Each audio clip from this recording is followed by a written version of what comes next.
Hi, gang. You are listening to Burlesque Unleashed, and my name is Dinah Dare. And I'm Isla Storm, and here we dive into the latest dilemmas, deliberations, and dramas in burlesque.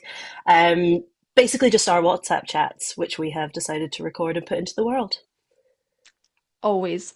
We'll always chat about different topics every month and share our views, but as a little bonus episode, we're talking about the top 50 most influential performers in the world because it's just been announced and it's Ta-da! so exciting. It's so exciting. Congratulations to everybody who made the list. Yay! All the mega babes. So many mega babes. I don't know about you, I was really excited about the list this year. Yeah, well, I know I was because you and me were sitting refreshing the page repeatedly. Being I like, was like, where's the results? why is she teasing it? Do you think it'll go up at six? Do you think it'll go up at Yeah. eight? Like, No, we weren't excited. We were chill. no, we were definitely super chill. It's so funny because both of us were like, we're not going to be on it. So it's not like we're excited for us. We're like just What's excited to see who? what's going. Yeah. Yeah. I don't know Yeah. about you. I feel like I wasn't that excited about it in previous years, and then it felt like something shifted last year. And last year's Hmm. results were so like, oh, this is different. Yes. So then it made this year even more exciting because it was like, where's it going to go? Yeah. At So least for in me, prep, that was the excitement. yeah, I think so. In preparation for this episode, I went through all the way back to 2009 and I looked at every single list We because, have stats. yeah, we have stats. If you want real stats, go and check out Matt Finish. He does like the stats of Mm, the 21st century list every year, and they're really interesting, the stats that he does. But I noticed how things have shifted, which kind of ties into what you're talking about there, yeah, because you could almost predict who was going to be in the list for like a chunk of time. yeah. Um, and then, yeah, it started to change a few years ago. And I think that we'll probably talk about a lot of different aspects of this. Um, but I would probably say after the pandemic, it started to shift. Mm, And it wasn't necessarily the same people that were, because there's a period of time where like the same people are like the same person's number one for like four yeah. years in a row and then 3 years in a row. And then that's totally changed. Is it Dirty Martini that's been number one like 6 or 7 times or Like something? the first few years it was her. Jeez Yeah. Louise has been number one a few times. Pearl Noir's been up there quite a lot as well. Hmm. It's interesting, but there's definitely been a shift. Um, but I think the first thing we've got to acknowledge is 12 UK people were on that list. Come on, 12. UK. 12. That's amazing. Again, I looked, that is the most number of UK performers that we have ever had in the top 50. That's awesome. It's so cool. It's so Like, good. one, congratulations to every single one of you. Yeah. Ah. But two, people talk a lot about representation and how it matters. It matters to see our burlesque on that list. Yeah. And I think it shows more engagement, Hmm. because I think I heard a lot of rhetoric so I've been performing since 2020, so I only really have, I wasn't aware of the list and things before I started performing, so I only have Yep. from the pandemic onwards as Hmm. a frame of reference. But I heard a lot of rhetoric about like, oh, we're never on it, so like it's almost like why bother? Do you know what I mean? It was like it'll be the same types of people. It's American heavy. But the thing is, because it is a vote and it's voted by whoever wants to vote for it, if we don't Hmm. engage, then we're not going to see our people on there. And it just shows in the last couple of years, it feels like the UK scene has actually gotten involved with it. And then our people are So on there. yeah, but it's interesting the rhetoric of we're never there because again I went through and I counted. I've got my wee list in front of me. I don't have the names. I just had like I tallied. We consistently had between 4 and 6 performers on it every year. Okay. So we did have representation every Yeah. year from the start. I think the lowest number we've had on it is 3 people. Hmm. We've always had rep. It's just this year. Last year we jumped up to 9, and then this year we've jumped up to 12. Yeah. Um, And like, we're a small country, actually. yeah, We're there's not quite a that many small of scene. us. I feel like there's a lot of performers for the size of the country.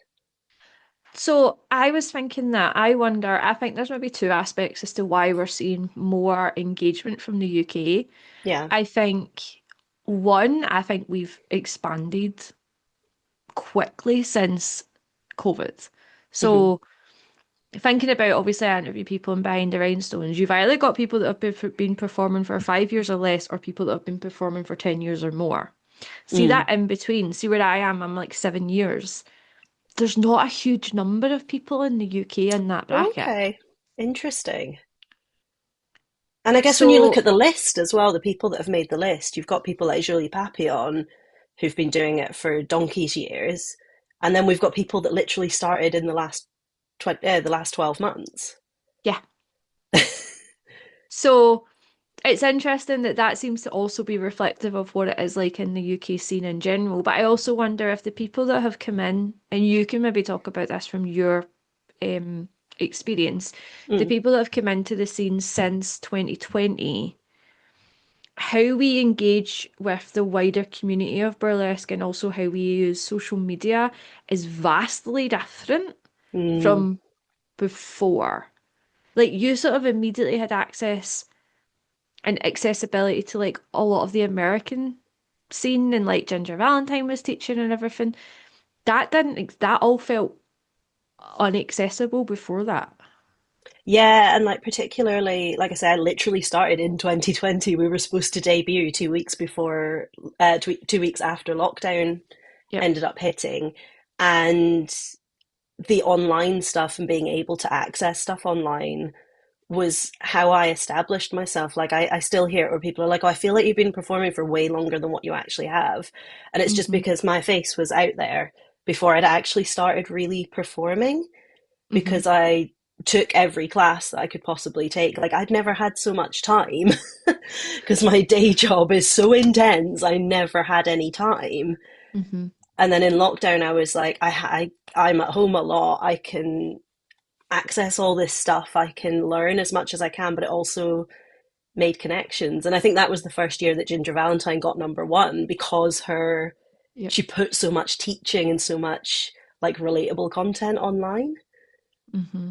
So it is such a shift, isn't it? And Yeah. yeah, like a lot of my biggest inspirations are American stars, which, yeah, if I couldn't just watch them on YouTube or see their Instagrams and things like that, like I wouldn't have had access to them. Yep. It would And I only just think be the the local scene.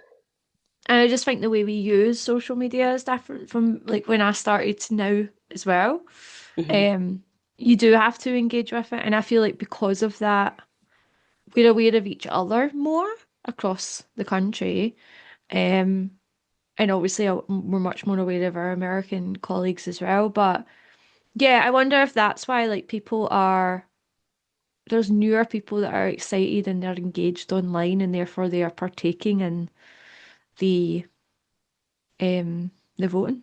Mm. I think the way that like the algorithms, fucking algorithms, have changed as well has probably influenced that, because it used to be that everything had to be really shiny and everything had to be really Hmm. like just so, and they didn't want to see your personality. It was like, we want to see a professional photo that matches in a line with three others, and like it needs to be all nicely curated and blah blah blah.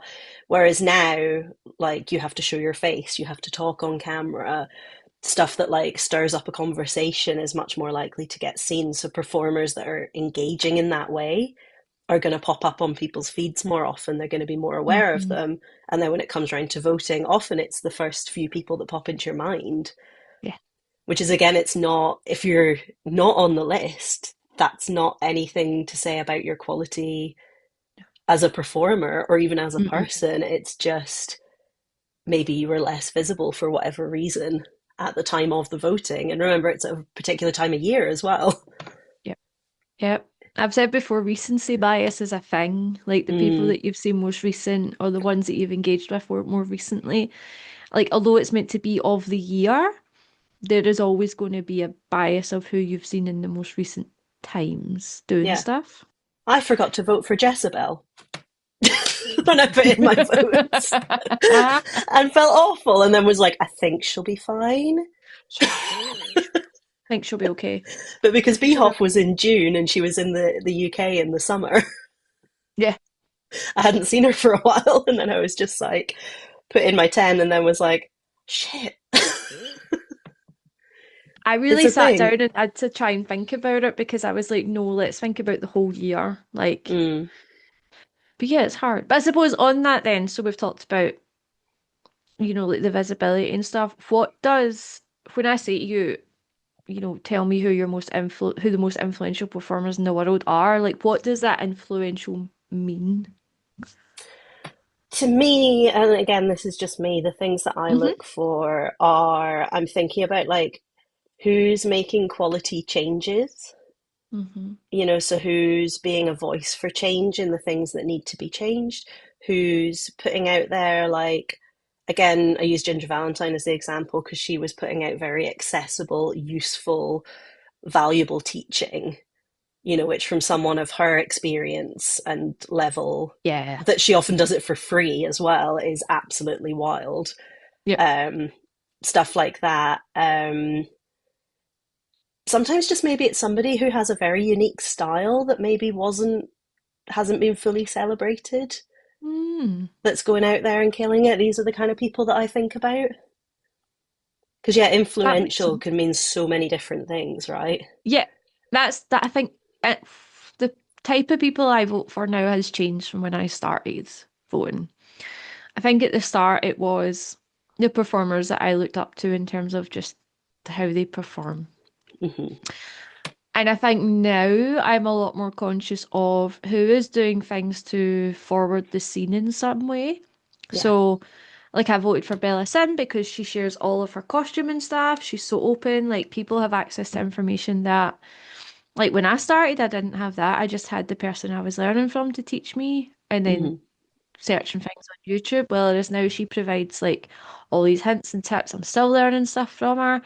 Um, I'm voting for people that are trying to change things in a positive way, are trying to uplift other performers and basically make it more accessible for people and also to Mm. welcome in newcomers. I think that I look influential to me is how are they influencing the scene in a positive way Yeah. in some way.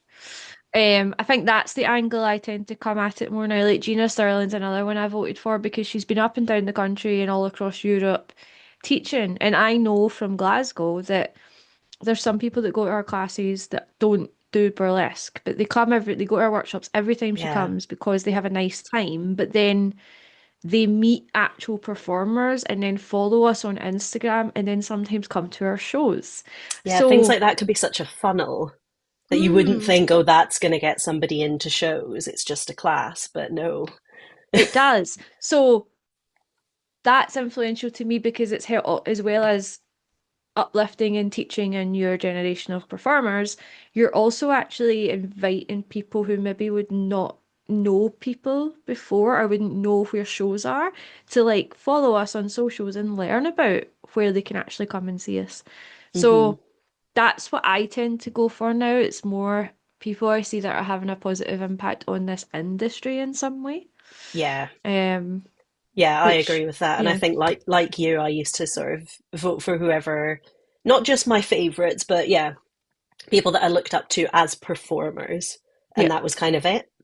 Hmm. Whereas yeah, now it's more who's putting out good teaching, who's, uplifting people that need to be uplifted, who's maybe challenging some things that Hmm. need to be challenged in the Yep. scene.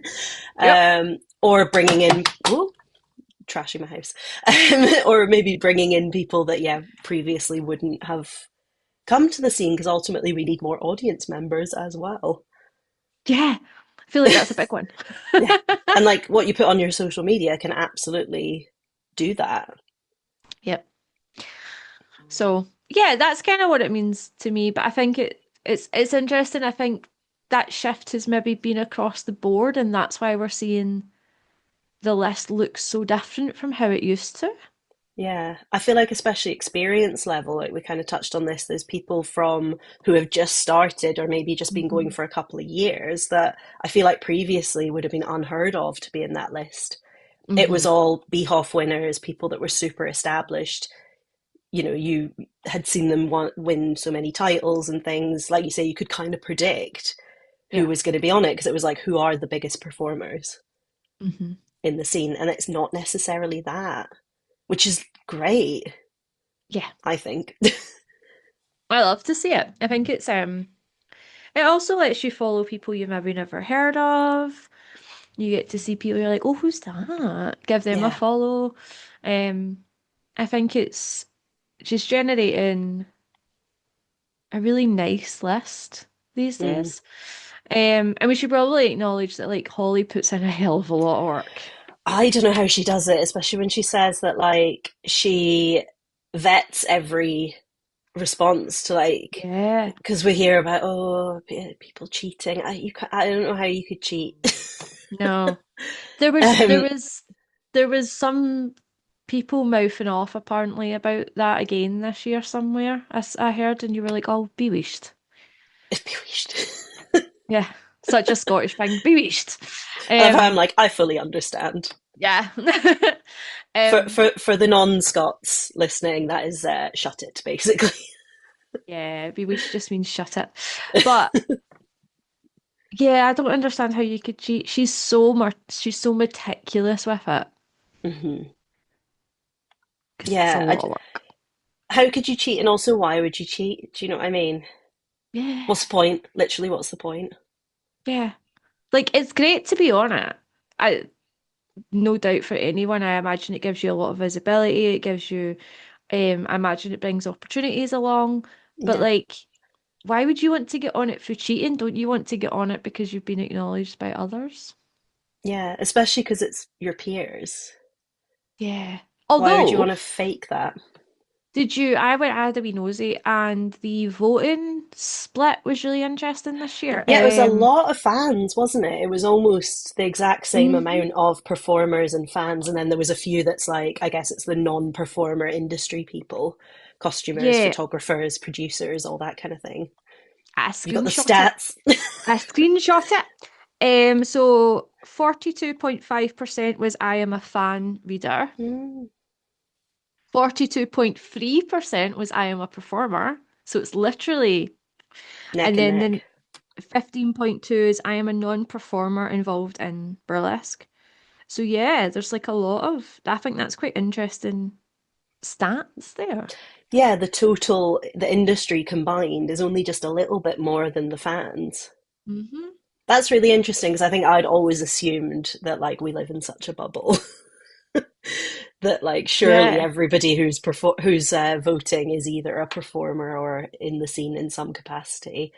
I mean, maybe there's a lot who are maybe students who haven't started to perform yet. I don't know, but also yeah, yeah, it's really interesting to hear that there's that many yeah, like that are just 40%. observers. Yeah, Mhm. I think that's quite interesting. I think it's also, as always, and so many people have done posts about this, but like the list is 50 people out of how many thousands of us that do burlesque across the world, and people are still doing good work. And just because you're not yeah, on that list doesn't mean that the work you're doing isn't being appreciated by someone or isn't being seen as well. There's so many people that do work behind the scenes. yeah, absolutely. And I think I have seen a few posts of people feeling a type of way, not like bitter, whereas I think like you just need to have a word with yourself if that's your response, but just people that feel a bit sad, like they feel a bit overlooked. Mm, And like I get that. I completely get that. But it doesn't mean that your work isn't important, and it doesn't mean that you are being overlooked. Like no. we don't know how many people in total were mentioned on people's votes. Like I say, however Mm, many hundreds and thousands of votes Holly's had to go through, mhm. there may be so many names that were on the master list that have not made it into the top 50. Like just because you're not in that list doesn't mean that like nobody Yeah. is noticing what you're doing. But also, chances are there's people in your daily life or people in your inner circle that see what you're doing and will tell you that's amazing. And I Yeah, think even that is good. Like having that, someone knows what you're doing and just keep doing it. And Just because you're not on the top 50 doesn't, as I said, it doesn't mean people don't see it and don't applaud it. Yeah. It's like with competitions, isn't it? That, people can come away feeling like, oh, my art's invalid, I'm not very good, I'm not, being acknowledged. But there can only be one winner out of maybe 20 performers. Yeah, And that's not to say that everyone else was bad. yeah, It's just that that person was highlighted in that instance on that day. And it's kind of the same thing. It's like there can only be 50, yeah. and it's a big world. Because there's definitely people doing good stuff. There's coming up in February, it's specifically in America, but I'd actually love to see people doing it here. There's a boycott where essentially they are asking producers to hand over their show for that month to local black producers or local black performers and have like all black lineups or all Hmm. POC lineups because it's I believe February is Black History Month in America. Right. So someone can double check that. Um, and there's a couple of people organizing that and pushing it and really like advocating for it. They're not on the list, No. but there's a hell of a lot of people who are like championing that and are working really hard to do that. And I think it'll be fantastic if it happened, like for Yeah. the shows that do it. Um, but yeah, like It doesn't make just that because, invalid because they're not on the list. yeah, Yeah. yeah, yeah. That's what I was trying to say. Thank you. I was like, I had a point. And yeah, think about like all the teachers and all the people that are doing, amazing stuff. Like Tempest Blaze is putting her own money into subsidizing this workshop day. And she got thanked in an award from the Cabaret Central Awards that Beta Phone Glitch set up, which is a nice kind of local thing. But like, that's not invalid because she's not on the list. Yeah. Like, As well that's as so valuable. there's the Silver Tusk Awards that are run by Victor Mm, Devon as well. In the States, they're open for anyone to vote, but it does primarily seems to be people in the States at the moment. They're really fun as well, and a lot of people love winning them. And there's names on that list that aren't on the 50, mm, so people are obviously thinking of them. So yeah, I think if you're feeling a bit kind of down and out, just remember that there's people out there that appreciate what you do and you don't need to yeah. be on a list to validate your work. Yeah. And that's not to take away from the people who are on the list because Oh that God, in yeah. itself is an amazing achievement. I think we sometimes struggle in this scene to find that balance between like being happy for people who have achieved Hmm. something and like letting them have their flowers whilst also like being kind to yourself if you Yeah. haven't made that achievement and realizing that that one achievement is not the be all and end all of someone's career. Like I think Hmm. people can swing between, well, we saw with that discussion recently about competitions, didn't we, where it was like throw out all competitions, and it's like, Yeah. what, just because something isn't for you or it isn't your time for that thing, you might be on it next year.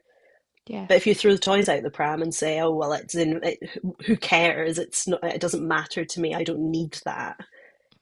That's shitting on someone else's achievements, and also it Yeah. doesn't help you. No. But yeah, I think that's the top 50 was wonderful. We Yeah, applaud everyone who was on it. You're all fabulous. And I'm excited to see what everyone does this year. I'm excited And to see the sub lists. yeah, they're due I think out, the aren't sub list's they? coming. Yeah, I don't know when. Oh, I would love to see some more people that we know now, because that'll be like costumers, uh, Yes, other things, because the sub lists have photographers and things. exist. Yeah, because the sub lists have appeared in previous years, but I can't Hmm. remember what they all are. Yeah, But I know yeah, there was like a non-performers one. I can't remember if she mentioned about doing individual like countries or regions, like a she just Europe or a. Did she say she just maybe? said the sub lists will be back. She didn't say what they Right. were, and I can't remember. We will find out. We will all find out together. Um, before And we wrap then up this, sorry. I was going to say, and then we'll jump on and talk about it. Yeah, pretty much. I feel like part two. Um, before we wrap up this smaller episode, because it was just a little bonus one, just to let you all know, we do have a Patreon set up now where you can stream these episodes.